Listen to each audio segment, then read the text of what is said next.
There's a passive way of becoming a consumer of healthcare, and there's an active way of becoming a consumer of healthcare. Now, what we have is a system that deals with the passive. People get ill, they don't really manage themselves, they come into hospital, we spend money on them, they come into GP clinics, we have to spend a lot of time. So the whole system is fundamentally broken. In the UK, we have a problem with long-term conditions.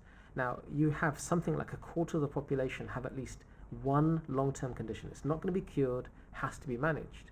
Now, it could be a patient with diabetes, could be rheumatoid arthritis, it could be all sorts of things that the patient has. It could be asthma. If the patient's not looking after themselves and they keep coming back in to be served by healthcare, healthcare just won't survive. Now, imagine that using the technology that we have, we're able to turn passive consumers of healthcare into active. Not just consumers of healthcare, now active, able to deal with their own complaints and their own wellness and their own condition. Then maybe they'll decide to make their lifestyle change.